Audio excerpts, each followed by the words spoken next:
um, and it's National Report, World News Daily Report, Hustlers. I don't even know what that is. Ew, that's gross. Whatever that is. Empire News, Stupid, News Examiner, Newswatch. All these things are hoaxes. They're not real.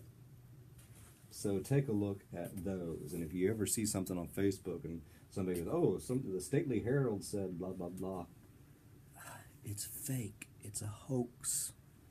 I mean, some people try to spread fake news and hoaxes to influence things. Other people just want to see how stupid people are. But so, what's the source? Is it coming from? Oops, I want to go back. Is it coming from a fake news source?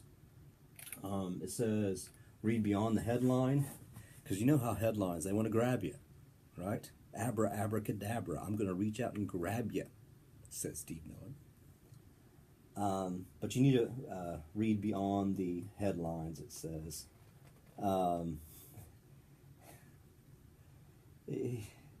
Fake news, particularly efforts to be satirical, can include several revealing signs in the text. That ABCnews.com story that we checked headlined, "Obama signs executive order banning the Pledge of Allegiance in schools nationwide," went on to quote, if you read the story, Fappy, the anti-masturbation dolphin.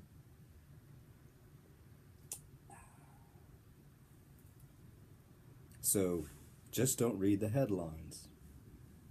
What's going on in there? Check the author. Who is the author of the information? The Pledge of Allegiance story was written by some dude named Jimmy Rustling. His author page claims he's a doctor and won 14 Peabody Awards and a handful of Pulitzer Prizes, I should say, but none of it's true. His bio is all this, like, another bogus story. So check the author. Who is this person writing this stuff? What's the support? Is there evidence? Ooh, nobody cares about evidence anymore. If there's, sometimes they'll get official sounding stuff. For instance, the Boston Tribune site wrongly claimed that President Obama's mother-in-law was going to get a lifetime government pension, but the link to a government benefits website doesn't support the claim at all. So, in a way, you have to do your own research. What's going on there? And if there's not evidence, then I wouldn't believe it. Check the date. Some false stories aren't completely fake, but rather distortions of real events. So look at the where they're from, because some people will put together old stories to make new stories. Next thing, is this some kind of joke? Remember, there is such a thing as satire, normally clearly labeled as such. Andy Borowitz, which he's very funny, has been writing about this, and so he has some stuff like New Yorker, Funny or Die, I mean, The Onion, all that type of stuff that is, we know it's fake and funny, and a lot of this stuff is some sort of a joke, but you gotta realize that it is a joke. Check your biases. We've talked about this before. Confirmation bias. We tend to, I think we talked about this, we tend to seek out information that confirms what we already think. And the boomerang effect sometimes is, if we find evidence out there that doesn't support our claim actually becomes stronger, even though there's no evidence to support it. In fact, there's more evidence not to support it. So check your biases. Consult the experts. Who are the experts? I don't know, sometimes that's hard. Between fact checking, the Washington Post fact checker, political fact. So you can use all these places to figure out, okay, what's true. And it's hard work. But basically, we have to question everything. So given that, I have here, well, more on fake news. This is about Paul Horner. This is from the Washington Post. This 38-year-old guy who basically makes his living off of creating fake news that goes viral.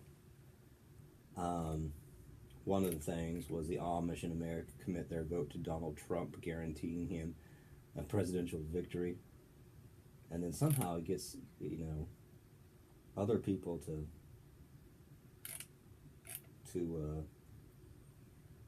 retweet it or redo it or cover it, or else he deceives people.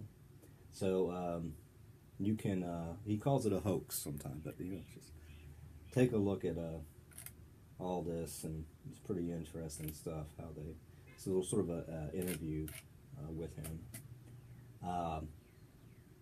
and then just a general fact check. So you can talk about, donate, you can donate money, but it basically is taking lots of stories that's on the web and saying, okay, is this true or not true? For instance, did President Trump increase monthly payments to Social Security beneficiaries? No. Trump had nothing to do with the automatic cost of living increases for 2017.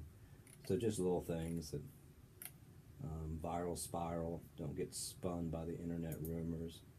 What are some internet rumors right now? Spotting bogus claims. Did Health and Human Services Secretary Tim Price say it's better for our budget if cancer patients die more quickly? No.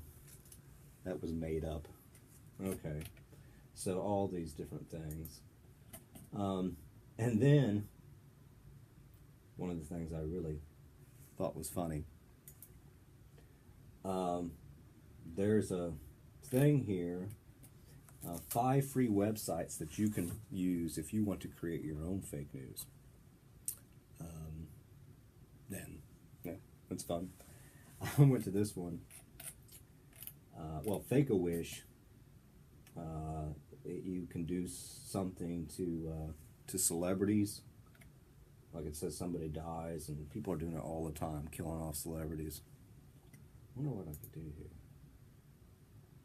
Fake-A-Wish. It's going to Fake-A-Wish. I haven't been to Fake-A-Wish before, and it's very slow. Well, while that's loading, I have gone to Knob, and so this is pretty funny. You can select a topic, put victim's name, and you don't have to sign up or anything like that, and you can just take it and run with it. So they have all these things. One of her tax evasion, let's see, has been naughty this year. Magnitude 7.8 earthquake caused by massive fart. I'm going to do that.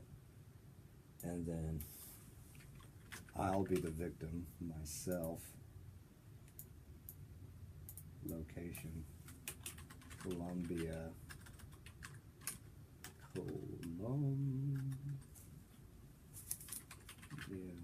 Let's see.